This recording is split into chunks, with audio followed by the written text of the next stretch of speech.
భగవద్గీతలో 12వ అధ్యాయంలోకి ఎంటర్ అవుతున్నాం. అక్కడ కూడా చెప్తున్నాం ఉండేటువంటి రెండే, సగుణం నిర్గుణం. సగుణము ఉండేటువంటిది సగుణ బ్రహ్మ, గుణములు లేని బ్రహ్మ రెండవది. ఒకటోది సగుణ బ్రహ్మ, రెండవది నిర్గుణ బ్రహ్మ. నువ్వు సగుణ బ్రహ్మను నిర్గుణ బ్రహ్మను ఈ రెండింటిని పట్టుకోవాలి. విచారం చేస్తానది అదే కదా. ఇప్పుడు పుష్పాలతో నేను పూజ చేస్తాను. ఎవరిని పూజ చేస్తావు? ఏ దేవుని పూజ చేయాలనుకుంటున్నావు? సగుణ బ్రహ్మనా లేదా నిర్గుణ బ్రహ్మనా? నువ్వు తెలుసుకోవాల్సింది ఎవరిని? నేను జిజ్ఞాసులకు చెప్తున్నాను, ఇక్కడ జిజ్ఞాసులకు చెప్తున్నానే కానీ వేరే లోకంలో ఉండే వాళ్ళ కోసం చెప్పట్లేదు. వాళ్ళు కూడా వింటే వాళ్ళకు కూడా పనికొచ్చేటువంటి అంశమే. ఇప్పుడు దేవుడు సరే, నువ్వు పూలు కట్టి ఎత్తుకొని వచ్చి విగ్రహానికి వేసావు. ఏమంటే నీకు కావాల్సింది విగ్రహమా సగుణమా?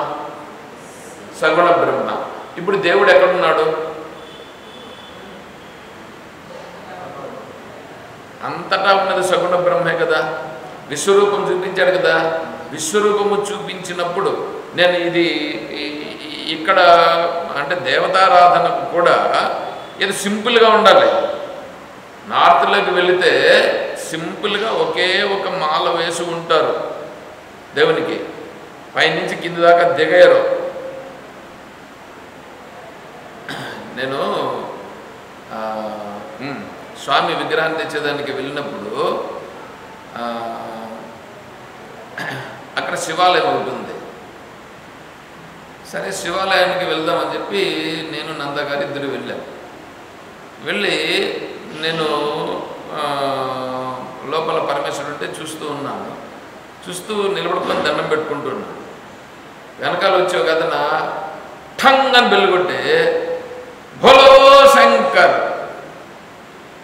జయ బోలో శంకర్ అని అంటూ పక్కనే ఒక తిత్తి, తోలు తిత్తి ఉంది, ముందరనే ఒక బోరు ఉంది అంటూ ఆ బోర్లో నీళ్లు కొట్టి ఆ తిత్తిలో పట్టుకొని ఎత్తుకొని వచ్చి ఆ నీళ్ళు అట్లాగే ఎత్తుకొని వచ్చి బోలో శంకర్ అని శంకరునికి అభిషేకం చేసి మళ్ళీ బోలో శంకర్ అని పోతాను. వస్తా అన్నారు, పోతాను. ఏ టైము సమయం సందర్భంతో ఏమీ లేదు. ఎవడైనా రావచ్చు, ఎప్పుడైనా రావచ్చు, వాడికి అవకాశం ఉన్నప్పుడు రావచ్చు. అభిషేకం డైరెక్ట్గానే చేయొచ్చు, వేరే వాటితో మధ్యలో ఏ డీలింగ్స్ లేవు. నేను ఎగిరి పడిన అట్లాగే లేవు. అది నాకు వెనకాల వచ్చే ఠంగ్ అని బెల్లు గంట కొట్టి ఇట్లా అనేటప్పటికీ అట్లా అంటే చూడండి ఎట్లా ఉందో. కేవలం ఒక పుష్పమాల మాత్రం వేసి ఉన్నారు. ఈయన అభిషేకం ఓం నమ శివాయ అని నీళ్లను స్వామి పైన అభిషేకం చేసి పోయినాడు. అది ఇంకేం పెట్టింది కానీ ఏం లేదు. చూడండి ఎట్లా ఉంటుందో. అంటే ఇప్పుడు ఏంటంటే నువ్వు భగవదారాధన చేయడం అనేది హృదయపూర్వకంగా చేయాలి. హృదయపూర్వకంగా చేయాల్సిందే. హృదయపూర్వకంగా చేయాల్సినప్పుడు పత్రం పుష్పం ఫలం తోయం యోమే భక్త్యా ప్రయచ్చతి నంద. పత్రం అని అంటే ఏంటి? పత్రం అంటే ఈ ఆకులని కాదు, తులసి పత్రాలని బిల్వపత్రాలని కాదు. దాన్ని వాళ్ళు ఏకబిల్వం శివార్పణం అని చెప్పి మధ్యలో ఉండేవాళ్ళు వ్యాస మహర్షి రాసినట్లుగా వీళ్ళు కల్పించి రాసినారు. నేను చెప్పలేదు, స్వామివారి. ఇవన్నీ కల్పనలన్నీ వచ్చినాయా? అసలు శివ సహస్రనామావళి లేదన్నాడు, కల్పన అన్నమాట. ఇంకేమాట లలిత సహస్రనామావళి ఇంకా వాటిని అన్నింటి చెప్తే బాగుండదు, మిమ్మల్ని ఇబ్బంది పెట్టినట్లుగా అవుతుంది. 25,000 శ్లోకములతో ఉన్నటువంటి భారతాన్ని 1,00,000 శ్లోకాలు చేసినారు. అంటే 75,000 శ్లోకాలు ఏమైనాయి? కలిపినారు. వాటన్నింటిని వీళ్ళు రాసేదను ఆ స్వామి రాశాడని చెప్పి ఎట్లా ఉండదు చూడండి. కాబట్టి ఇవన్నీ మధ్యలో వచ్చి చేరినాయి. ఇవన్నీ సత్యమైనవి కాదు. నేను ఒక ఇది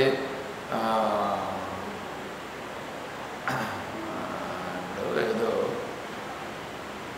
ఇంతకుముందు చండీ యాగం చేసేవాళ్ళు, ఇంకోటి ఏదో ఒక కొత్తగా ఒకటి పెట్టినారు. ఆయన రావణాసురుని కుమారుడు చేశాడంట. ఇప్పుడు రామునితో యుద్ధం చేసినప్పుడు ఇంద్రజిత్తు ఏదో ఉండదు, అది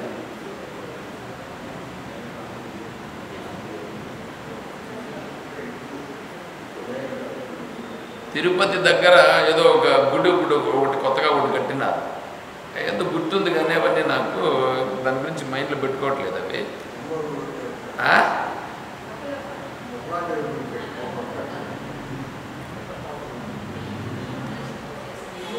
ఇంద్రజిత్తు చేసిన యాగం వీడు చేశాడనమాట. అంటే చండీ యాగం కంటే ఇంకొక యాగం వస్తుంది. అది ఇప్పుడు దానిని తీసుకొని వచ్చి ఇప్పుడు వీళ్ళు చేస్తున్నారు ఇక్కడ. అంటే ఇవన్నీ చేసి ఇప్పుడు వారాహి అని ఒకటి పెట్టినారు. ఈ వారాహి అంటే నిజంగా నాకు ఇప్పటికీ తెలియదు. నా వారాహి అనేది నాకు తెలియదు ఇప్పటికే. ఏంది ఆ వారాహిని నేను అప్పుడు అనుకున్నా, ఏందో నెట్లన్నా కొట్టి చూద్దామని అనుకున్నా. నాకు తెలియదు నాకు ఎందుకు ఊరికి గమనించి పెట్టేద్దామని చెప్పేసి నేను నేర్చుకునేసాను. ఏంటంటో చేసుకుంటూ ఉంటారు. అవన్నీ ఏంటంటే దేవుణ్ణి గురించి స్పష్టమైన అవగాహన లేని వాళ్ళు చేసే పనులు. ఇప్పుడు సగుణ బ్రహ్మ అంటే ఏమిటి? ఈ విశ్వరూపం చూపించాడుగా. విశ్వరూపములో నేను ఓంకారం గురించి చెప్పినప్పుడు కూడా ఇదంతా కూడా అకార స్వరూపానికి సంబంధించినదే. ఇంకా ఉకార మకారాలు ఉన్నాయి, ఇంకా అర్ధమాత్రా స్వరూపం ఉన్నది, ఇవన్నీ ఉన్నాయి కదా. దీంట్లో ఒకటే ఆకారమే ఈ సకల సృష్టి విశ్వరూపం అంతా చూపించలేదు. అప్పుడు నువ్వు అందులో కూడా వీటన్నింటి యందు ఈశ్వరుని చూస్తున్నావా?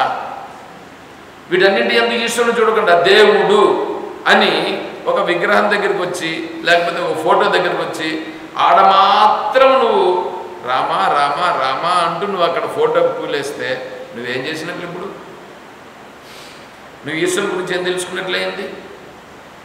అర్థమవుతుందా? అంటే ఇప్పుడు ఏం చేయాలి? ఇది ఎవడో చేసుకుంటేవాడు చేసుకుంటాడు. ఇప్పుడు మనం కూడా అలా చేస్తున్నాం, ఓకే బాగానే ఉంది. కానీ నువ్వు ఇలాగే చేస్తూ ఉంటే ఈ వాసన పెరుగుతుందా? ఈశ్వరుని సర్వము చూడగలిగేటువంటి స్థితి వస్తుందా? ఈ వాసనే పెరుగుతుంది. ఈ వాసన ఏం చేయాలి? ఈ వాసనను తగ్గించి ఈశ్వర వాసనను పెంచుకోవాలి. శుభవాసన చేత అశుభవాసనను తొలగించుకోవాలి. ఇంతవరకు లోకంలో వెళుతూ ఉన్నటువంటిది నీకు రజస్తమో గుణాల్లో పోతున్నటువంటి వాడు సత్వగుణంలో వచ్చేదాని కొరకు విగ్రహారాధన చేసుకున్నావు. ఒకప్పుడు నీకు తెలియక, ఓకే ఇంతవరకు తెలియక చేసుకున్నావు, ఓకే బాగానే ఉంది.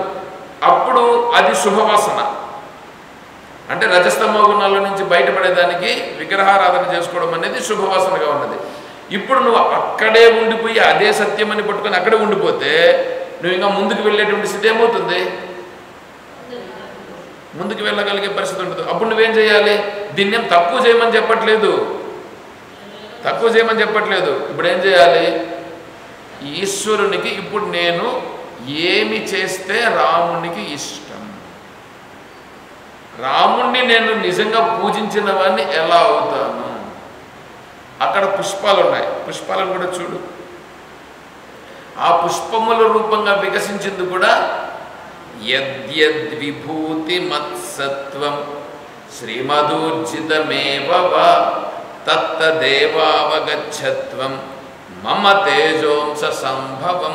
భగవంతుడు అన్నాడుగా యద్యద్విభూతి. ఏమంటే మీరు మీ జీవితంలో మీకు ఏమేమి కావాలో వాటన్నింటినీ ఇస్తాం. ఒక్క పుష్పాన్ని మీరు సృష్టించండి చూద్దాం. సరే, మీకు ఒక మొగ్గను కోసిస్తాం, ఆ మొగ్గను వికసింపజేయండి చూద్దాం. మీరు చేయగలరా? అదంతా ఎవరి యొక్క ప్రభావం? ఈశ్వరుని యొక్క వైభవం. నువ్వు ఈశ్వర వైభవాన్ని చూడు. ఇప్పుడు అక్కడ నువ్వు దాన్ని ఏం చేస్తున్నావు? ఆ ఈశ్వర వైభవాన్ని చూడకుండా దాన్ని కోసుకొని వచ్చి ఈడబెట్టేస్తే ఆ పుష్పం ఏమవుతుంది? వాడిపోతుంది. కోసినప్పటి నుంచి వాడిపోవడం ప్రారంభిస్తుందా, లేకపోతే నీకు బాగా ఇదిగా ఉంటుందా? వాడిపోవడం ప్రారంభిస్తుందిగా. అంటే నువ్వేం చేస్తున్నావు ఇప్పుడు? నువ్వు ఇంతవరకు నీ మనసులో అది ఉండిండొచ్చును.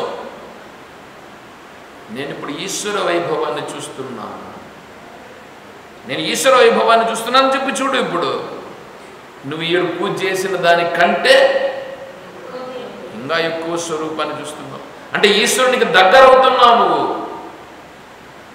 అర్థమవుతుందా? అలా చెయ్యాలి, అలా పెంచుకుంటూ పోవాలి. అంటే నువ్వు ఇంతవరకు ఉన్నటువంటిది నీకు శుభవాసన నువ్వు అనుకున్నటువంటిది అదే అశుభవాసన కూర్చునింది, అదే అశుభవాసన కూర్చుంటుంది. అశుభవాసన కూర్చుని నిన్ను శుభవాసన వైపు వెళ్ళనీయకుండా చేస్తుంది. ధర్మాన్ని ఆచరించు, ధర్మాన్ని ఆచరించు, ధర్మాన్ని ఆచరించు అని చెప్పారు. నేనంటున్నా, ఏది ధర్మం? ఒకప్పుడు ధర్మంగా ఉండేది, ఇంకొకప్పుడు అధర్మం అవుతుంది. ఏమండి, భార్య భర్త ఇద్దరు, భార్యను భర్త అనుకరించుకోవాలి, భర్తను భార్య అనుకరించుకోవాలి. ధర్మం కదా. దేవస్థానానికి ఆశ్రమానికి పోదాము అని అంటే వాళ్ళు అంగీకరించలేదు, రాలేదు.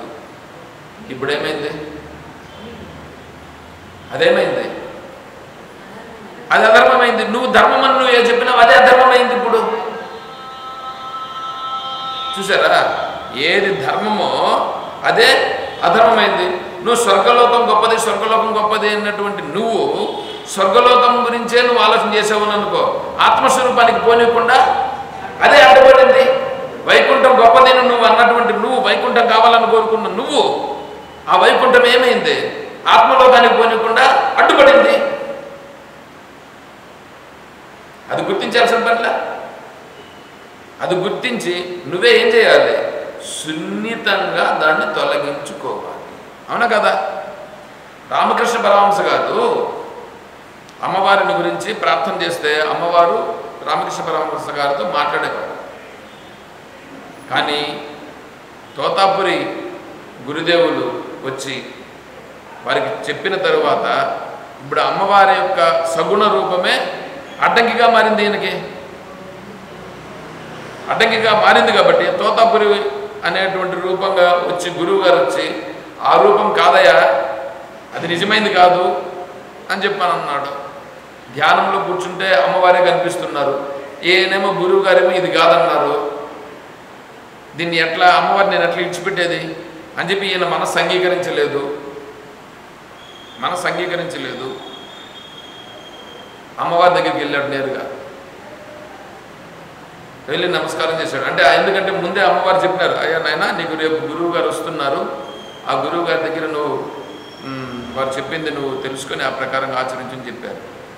ఈయనేమో ఎట్లా చెప్తున్నాడు, అమ్మగారు చెప్పారు ఆయన దగ్గర నువ్వు తెలుసుకోమని చెప్పి అమ్మగారి దగ్గరికి వెళ్ళి, అమ్మ ఇట్లా చెప్తున్నాడు ఆయన, నిన్ను అసలు పట్టించుకోవద్దని చెప్తున్నాడు, ఏం చేయాలమ్మా అని అడిగాడు. అప్పుడు అమ్మ అనింది, ఆ మాట చెప్పించింది నేనే, ఆ మాట చెప్పించింది నేనే డైరెక్ట్గా చెప్తే నువ్వు వినవని గురువు రూపంగా పంపించి నీకు నేనేం చేశాను, ఆ తత్వాన్ని నీకు నేనే చెప్పించినాను. అమ్మా నిజమా? అంతేనా? అంతేనాయన. తేషామహం సముద్ధర్థ మృత్యు సంసార సాగరాద్ భవామి నిచిరాత్ పార్థ మయ్యా వ్యసిత చేతసం మయ్యేవ మన ఆధత్స్వ మయి బుద్ధిం నివేశయ నివసిష్యసి మయ్యేవ. మళ్ళా అత ఊర్ధ్వం, నువ్వు నా దగ్గరకు వచ్చినావు, నేనే ఏం చేస్తాను తెలిసిన? సగుణ బ్రహ్మ చెప్తా ఉంది. సగుణ బ్రహ్మ ఏం చెప్తా ఉందంటే, నువ్వు నా దగ్గరకు వచ్చినావయ్యా, ఏది శ్రేయస్సు శ్రేయ నిశ్చితం ప్రియతన్మే కదా అని అన్నావు, నేను నా దగ్గర వరకు తీసుకొచ్చినా, ఇప్పుడు నేను దీన్ని చూపించినాను, ఇది కూడా సత్యం కాదు, ఇక్కడి నుంచి పైకి పంపిస్తాను. ఎవరంటే సగుణ బ్రహ్మ చెప్తా ఉంది అన్నమాట.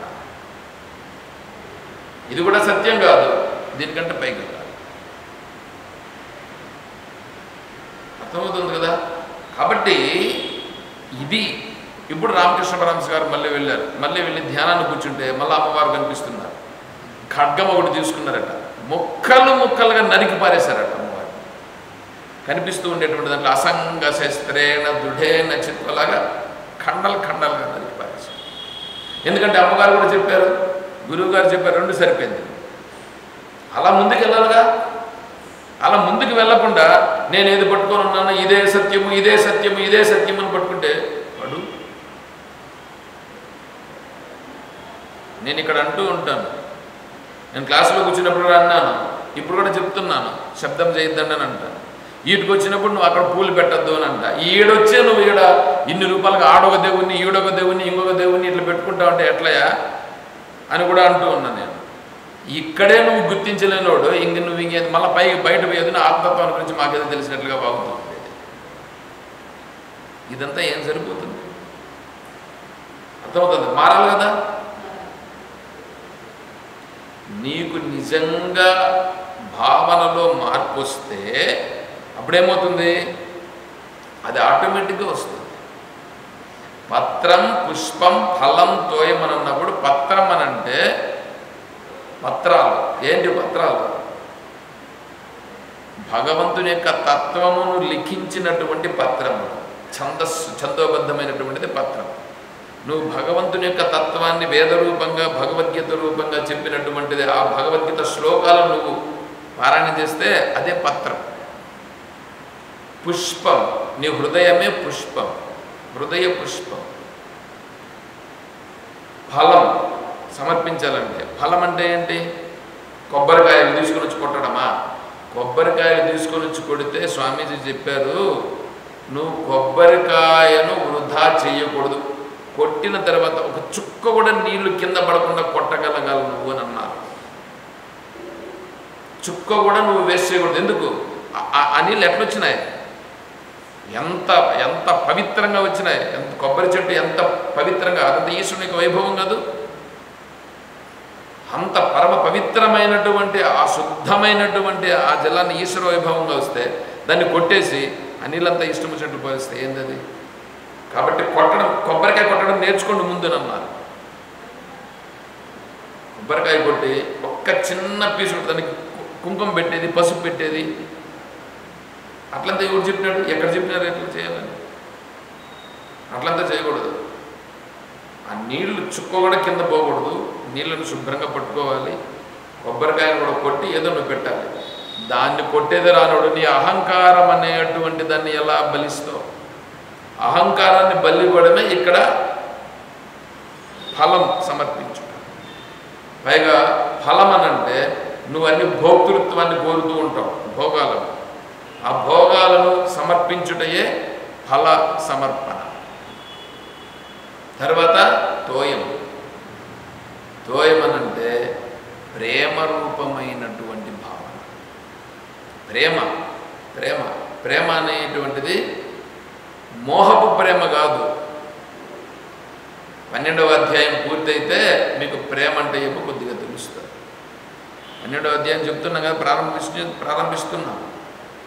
11వ అధ్యాయం వరకు అంతా చెప్పినాం, 12వ అధ్యాయంలోకి వెళ్తున్నాం. ఈ 12వ అధ్యాయం కూడా అంతా తెలిస్తే సర్వము ఈశ్వరుడేనండి. సర్వము ఈశ్వరుడైనప్పుడు ఈ సగుణ బ్రహ్మ ఎవరు? ఇప్పుడు సగుణ బ్రహ్మ నేనే. సగుణ బ్రహ్మ నేనైనప్పుడు ఎవరినన్నా చూడు, ఎవరిని చూసినా కూడా ఎవరు కనిపించాలి? నేనే అక్కడ ఉన్నాను. నేనే అంటే ఈ శరీరం అని కాదు. సగుణ బ్రహ్మ నేను, ఆ సగుణ బ్రహ్మ రూపంగా అంతా ఉన్నది నేనే అనే ప్రభావం వచ్చినప్పుడు ఎవడిని ఏమంటాం? రెండవది ఏంటంటే వీళ్ళు నామస్మరణ చేస్తూ కళ్ళలో నీళ్ళు వస్తాయి, ఒకసారి కళ్ళలో నీళ్ళు వస్తాయి. ధ్యానం చేస్తూ ఉంటే కూడా కళ్ళలో నీళ్ళు వచ్చేస్తాయి. ఇంకొకసారి ఆ భగవంతుని యొక్క లీలా వైభవాన్ని చెప్తూ ఉంటే తన్మయమైపోయి అలాగే కళ్ళలో నీళ్ళు వస్తాయి. ఇది భక్తి అని అనుకుంటారు వీళ్ళు, ఇది భక్తి అని అనుకుంటారు. ఇది మనస్సు ద్రవించుట అంటే సత్వగుణములోనికి వీడు అడుగు పెట్టినాడని అర్థం, అంతే. అంతేగాని అది నిజమైనది కాదు. అవన్నీ కూడా ఇప్పుడు ఏమవుతుందంటే భగవద్భావనలు మునిగిపోవుట. కళ్ళు మూసుకుని ధ్యానంలో ఉండి కళ్ళ నీళ్ళు గార్చేది కాదు. కళ్ళు తెరిచి కూడా అంతా ఈశ్వరుని చూడగలరు, అంతా ఈశ్వరుడు. ఈశ్వరుని కంటే భిన్నమైనది ఏమీ లేదు. ఆ ఈశ్వరుడు ఎవరంటే నేనే, సగుణ బ్రహ్మ. నేను ఏందని చెప్పేస్తాను, మీకు ఏమైనా అర్థమవుతుందో అర్థం కావట్లేదు, నాకు అర్థం కావట్లేదు. సగుణ బ్రహ్మ నేనే, నాకంటే ఇప్పుడు వేరే అతిరిక్తంగా ఏమీ లేదు. ఈ శరీరం కూడా ఈ సగుణ బ్రహ్మలో ఉన్నటువంటిదే. ఆ శరీరము నాదే, ఈ శరీరము నాదే, అన్ని శరీరములు నావే. ఈ స్థితి వస్తే ఇది నిజమైన ప్రేమ, అది తోయం. ఇది సమర్పించవయ్యా అన్నాడు భగవంతుడు. పత్రం పుష్పం ఫలం తోయం యో మే భక్త్యా ప్రయచ్చతే తదహం భక్త్యుపకృతం అస్నామి ప్రియతాత్మ. అట్లా ఇస్తే నాకు అది చాలా ప్రియమని అన్నాడు భగవంతుడు. అది చేయవయ్యానంటే టెంకాయల మీద టెంకాయలు కొట్టేసేది, 100 టెంకాయలు కొట్టేస్తాడు. దేవుడు వస్తానాడంటే దిగదీసి టెంకాయ కొట్టాడు. దేవుడు చెప్పాడు దిగదీసి టెంకాయ కొట్టడని. దేవుని దిష్టి తగులుతుందా ఏంటో ఇవన్నీ ఎక్కడి నుంచి వచ్చినా కూడా తెలియదు. ఈ టపాసాలు పెలుస్తారు, ఇప్పుడు కూడా ఇక్కడ కూడా ఇలా పెలుస్తుంటాయి. ఇది నేను ఇంతకు ముందు ఉన్నప్పుడు ఇవంతా లేకుండా ఉన్నాయి. ఇప్పుడు కూడా ఏంటంటే ఉగాదికి టపాసాలు పెంచడం అదేందో నాకు అర్థం కాదు. దీపావళి కంటే ఏదో టపాసులు కాలుస్తారంటే ఏదో చిన్నపిల్లలు వాళ్ళు కాల్చుకుంటారని అనుకోవచ్చు, ఏదో దానికి ఒక ఇది పెట్టుకున్నారని. ఇదేమైపోయింది ఇప్పుడు అన్నింటికీ టపాసులే. అంటే ఎవడు చెప్పాడండి? మనిషి చచ్చిపోయినా టపాసులే, పుట్టినా టపాసులే, వీడు గెలిచినా టపాసులే, వాడు ఓడిపోయినా ఇంకేదో టపాసులే. అన్నీ ఇంతే, పనికిరానటువంటి పనులు. వీటన్నింటినీ తెలుసుకోవాలిగా. వీటన్నింటినీ విచారణ ద్వారా తెలుసుకొని అదే వివేక జ్ఞానము కలిగి నేను ఇక్కడ ఎలా ప్రవర్తించాలి, నేను ఆత్మస్వరూపాన్ని తెలుసుకోవాలనంటే వీటన్నింటికి నా మనస్సు లోబడలనా, వీటన్నింటితో వ్యవహారం చేస్తూ వీటన్నింటిలో నేను ఎలా ఉండాలనో పరిపక్వంగా కలిగి ఉండాలనా, పరిపక్వత రావాల. అలా పరిపక్వత వచ్చిన వాడికి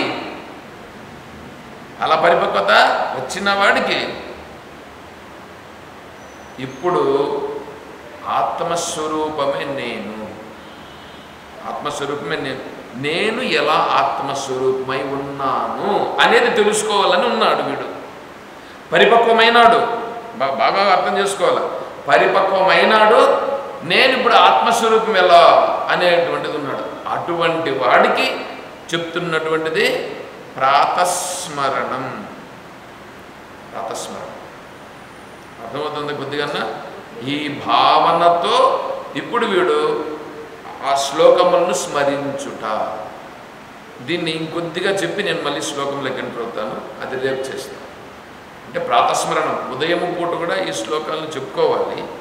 ఉదయం పూటనే అని కాదు, ఎప్పుడైనా సరే చెప్పుకోవచ్చు, కానీ ఉదయం పూట చెప్పుకోవాలి అనేటువంటిది ప్రాతస్మరణని ముందర ఉంది కాబట్టి ఉదయం లేచినప్పుడు చెప్పుకోవాలి అనేటువంటిది ఒక భావన.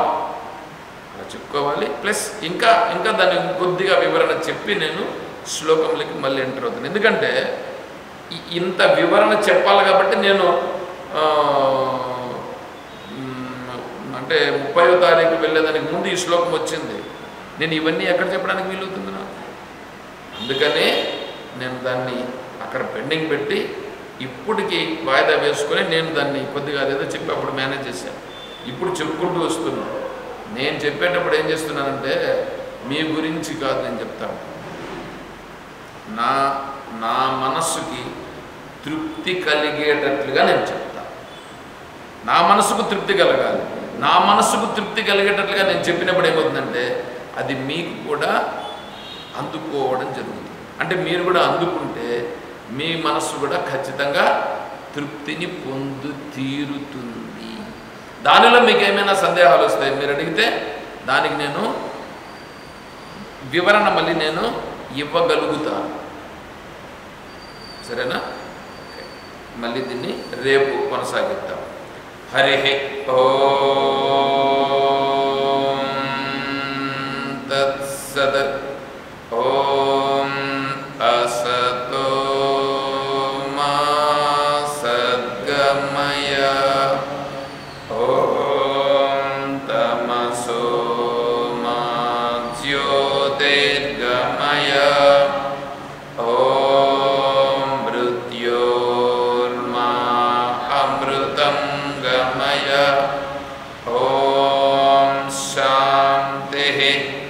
शान्तिः शान्तिः हरिः ॐ तत्सत् ॐ सर्वं श्री सद्गुरुचरणारविन्दार्पणमस्तु।